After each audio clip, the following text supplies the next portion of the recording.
terceiro bloco do programa Urbanidades com a professora Lourdes, falando sobre poluição, falando sobre saúde coletiva. Você sabia que a Universidade Católica de Santos tem um mestrado e um doutorado em saúde coletiva? Você sabia também que está aberta a inscrição para isso? Vou fazer um pouco de merchan aqui, né? Até o dia 16 de junho. Até o dia 16 de junho, tá? De qualquer forma, o que a sua pesquisa, onde a sua pesquisa converge para a ação da universidade, Lourdes? Eu sou do programa de pós-graduação em saúde coletiva na área de mestrado e doutorado, do grupo de pesquisa de avaliação de exposição e risco ambiental, onde a nossa linha de pesquisa é ambiente e saúde. Então, esses trabalhos, como os trabalhos onde a gente avalia áreas contaminadas em relação com a saúde, a gente também está fazendo um trabalho sobre a avaliação do agrotóxico e sintomas respiratórios e cardiovasculares. Quer dizer, só para ficar claro para quem está em casa, né?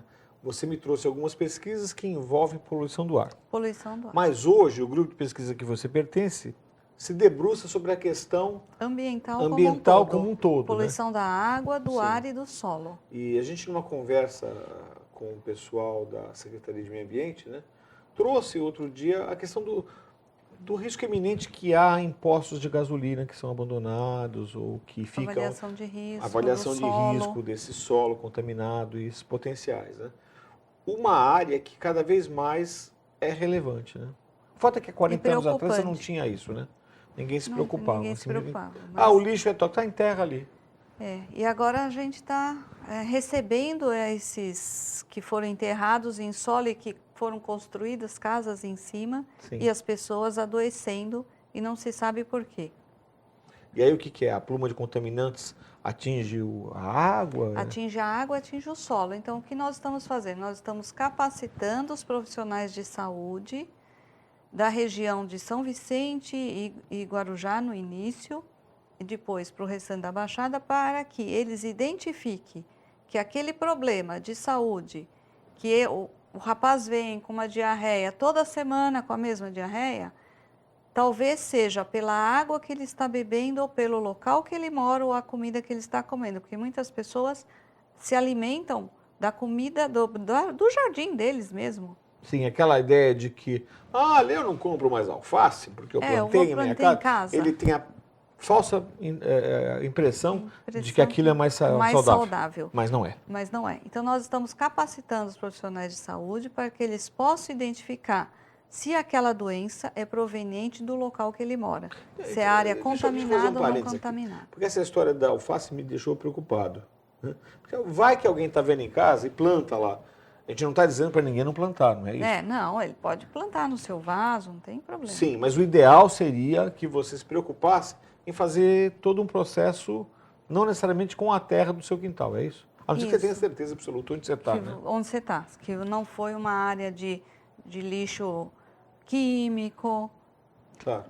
Então, mas às vezes até, eu participei de um processo na cidade de Mauá, no ABC, de uma construção de um condomínio popular, ficou famoso. Nós fizemos a avaliação de risco desse condomínio. Então, que era uma área que pertencia à COFAP, se me falha a memória. Isso. Né? E que anos atrás, uma outra empresa, acho que nem era a COFAP, havia enterrado algum lixo químico ali. Né? E quem construiu não sabia. Não sei se não sabia, mas disse que não sabia. Quer dizer, às vezes é difícil, né, você ter informação sobre isso. Às vezes é difícil você ter informação. Então, tem algumas medidas, e às vezes você sabe, mas não tem outro lugar para ir, então você... Claro, você sujeita a isso. Se sujeita a isso. Tá. Bom, afora a paranoia que deve gerar em vocês que estão em casa essa história toda, o fato é que pesquisas como a da professora Lourdes jogam uma nova luz no desenvolvimento de políticas públicas que tenham como objetivo preservar a condição de vida, a qualidade de vida do usuário desse território urbano, não é? Porque o fato é que nós não vamos, no médio prazo, reduzir a nossa taxa de poluição urbana. Então, a gente precisa entender os limites disso para poder viver com esses dados. É por aí? Por aí. E, assim, todos têm que colaborar. Nós fizemos também um estudo no Porto de Santos, avaliando sintomas respiratórios de trabalhadores no porto, porque o porto, os grãos caem diretamente, então você tem muito material particulado inalável São O material aquelas particular, partículas. isso que eu ia Um pó, a aquele poeira. pozinho Aquele que tem um pozinho. cheiro, assim, na parte Às vezes nem de grãos. tem cheiro, mas tem um pó. E conforme ele entra, né, você respira, não tem como falar, eu não vou respirar, porque está todo mundo respirando o mesmo ar. Ele consegue afetar o pulmão. Então, o que, que acontece? Nós não conseguimos fazer as medições do nível dessas partículas finas dentro do porto. Nós estamos na porta do porto. E observamos que o nível de poluente no porto é 3 vezes maior do que o medido na ponta da praia. Pelo deslocamento da carga, é isso? Não? Pelo deslocamento da carga, por causa de muitos caminhões, o manuseio dos caminhões, etc. Então, ele é um local muito mais poluído do que o que foi medido pela estação da... E que tipo de, se isso for possível, né? Que tipo de recomendação surge a partir da evidência desse maior volume de poluição nessas regiões? Seja pela questão dos caminhões, seja pelo próprio equipamento que leva a carga até o navio. O que fazer? O município de São Paulo tinha implantado o Proconve, que seria para verificar... Proconve me lembrou uma coisa meio vegetal, não tem nada a ver. Não. Proconve seria uma medida de verificação da fumaça que sai dos caminhões, dos carros. Porém, eu não sei se isso é feito aqui em Santos, porque nós vemos muitos caminhões ainda com aquela fumaça preta, muitos carros desregulados, que deveriam estar regulados. Mas eu tinha entendido, desculpa, acho que aí foi falha minha. Eu entendi que, bom, tudo bem, é lógico, é um fato que há muitos caminhões velhos, aquela coisa toda, então você tem uma carga de poluentes jogados no ar maior, por desregulagem de motor, etc. Mas eu achei que você se referia um pouco a essa questão do pó que vem também da carga. Também da carga.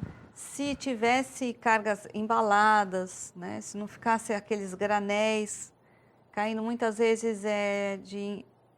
Pallets, né, que também soltam... Também, como é que é aqueles inseticidas? Não, fertilizantes? Agrotóxicos. Agrotóxicos, sim. Fertilizantes, agrotóxicos. Se as coisas viessem, sei lá, embaladas, e aí você colocaria, não teria aquele pó que sai, né, enchendo os containers dos navios. Há referência se isso é diferente em outros países? Toda a região portuária, o nível de poluição do ar é maior do que em região não portuária. Isso já foi provado em outros estudos também.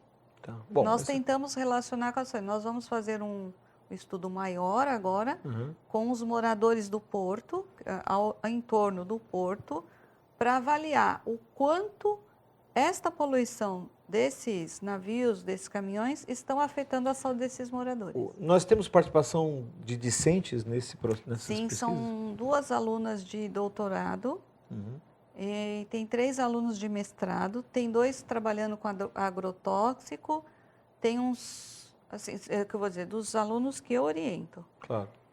E todos esses projetos, os alunos, tanto de iniciação científica como do mestrado e do doutorado, estão envolvidos. Tá. Como a gente está quase acabando, eu queria que você me dissesse o seguinte: como que um aluno de graduação que possa ter uma visão assim mais otimista, uma visão mais clara de que ele quer participar, se mover em pesquisa, entrar em iniciação, pode saber sobre as pesquisas que estão sendo desenvolvidas por ti e por teu grupo? Ele pode entrar em contato através do meu e-mail, lourdesc@unisantos.br. O Lourdesc, soletra para mim para a rádio. L de laranja, O de ovo, U de uva, R de rato, D de dado, E de elefante, S de sapo, C de cebola, @unisantos.br. Tá. Ficou claro para quem está em casa. Aí é só mandar um e-mail. Tá. E assim, também pode acessar, é claro, pode acessar o site, conhecer nossa linha de pesquisa. Sim, nosso no IPS, né? No IPS também. Dentro do portal da universidade, que é unisantos.br, você vai encontrar o Instituto de Pesquisas Científicas e Tecnológicas, o IPS, onde você tem não só a pesquisa da professora Lourdes, pesquisas afins e um universo de pesquisas que eu espero conseguir trazer para mostrar para vocês como a gente consegue, como academia, fornecer subsídio para uma qualidade de vida urbana, porque estamos falando de urbanidades. Nós temos várias vertentes, então quem se interessar será muito bem-vindo ao nosso grupo.